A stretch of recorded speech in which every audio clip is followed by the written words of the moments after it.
Hi everyone, this is Lynn Wilson at Lynn Wilson Originals, and I wanted to come on today and follow up with a piece that I was working on the other day, putting furniture molds on it.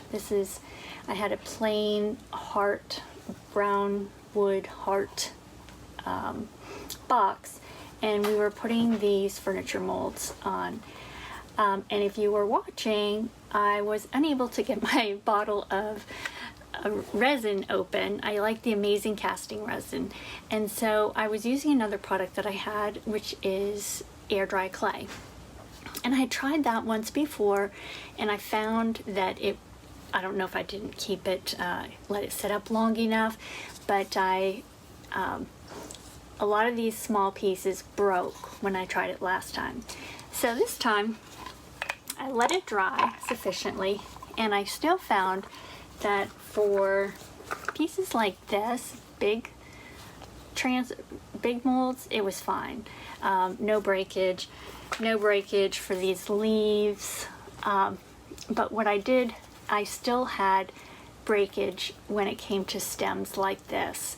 And particularly had problems with the cherry blossom mold, because all of this big long piece here, that all of the little connecting pieces broke, and same with this one.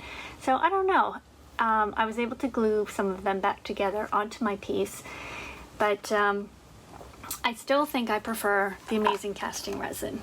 The other reason, when I started painting, this material is much more porous, and so I went over it once just using my, I like the Dixie Belle mini brush. So I went over it once, and I looked at it after it had dried, and there were still a lot of little white spots. So I ended up taking a tiny artist brush like this and going into like all of the nooks and crannies here.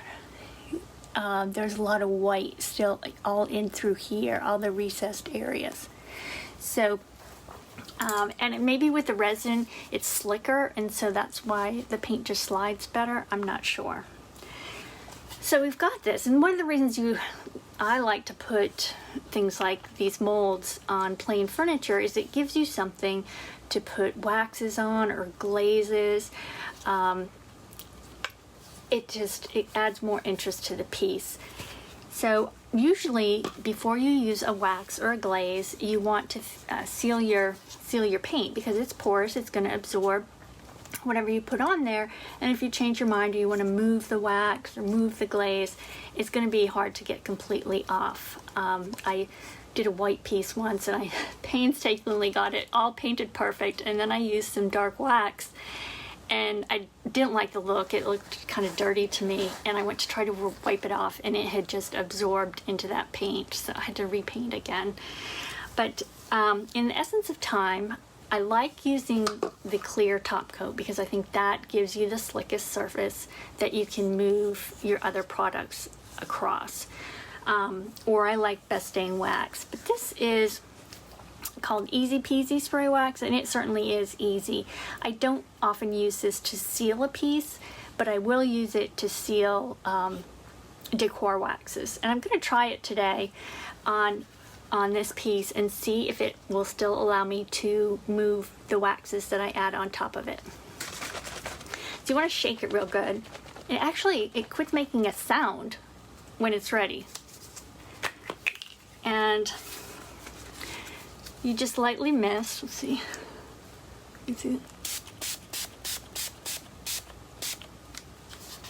it. I mainly am focusing right now on where I want to put my wax.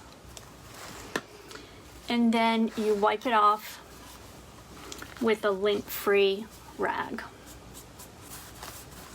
And the butterfly transfer, if you were watching the other day or not, that's from Iron Orchid Design.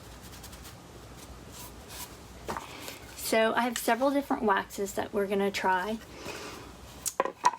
These are from Redesign with Prima, and they're decor waxes. Let's see, there you go. This one is Vega. It's sort of a bluish color. And then I've got this one This one is Shiny Star, which is their sterling silver. A couple other brands here. This is from the Chippy Barn, and it is their antique gold, and I like that color as well. And then you can get really fun and funky with some of these colors. This is by Art Alchemy, purple. So I'm going to start with some of the gold. I just really like gold and blue together. And plus the butterfly has some yellow in it. And I'll use my finger to apply. So I just, put my fingertip in. Actually, I think it's your ring finger is the most sensitive. Like if you put on eye makeup, this is the finger they say to use. And then I'll just try to hit kind of the highlights. See if you can see.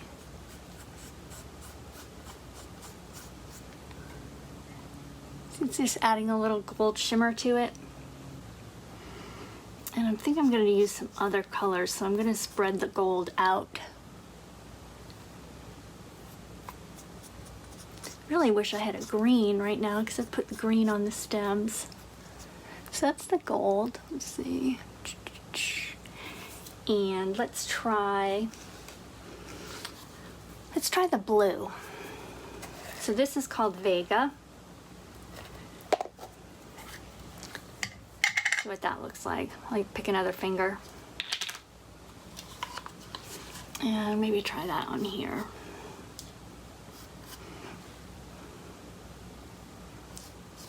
It's pretty. It's kind of a silvery blue. Let's see. So there's the blue. I like that with it too. I think I want to do another blue. The other thing you can do is if you want to be super specific, you can use a little artist brush like this and get into very specific areas. Like if I just wanted to do the blue on a few leaves,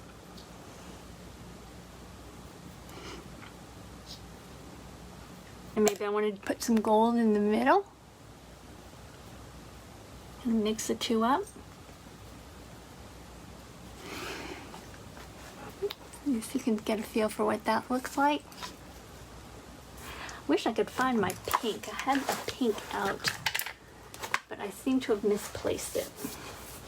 But I think I'll probably add a little pink. I'm not going to use the silver just because I think it won't look right with the gold.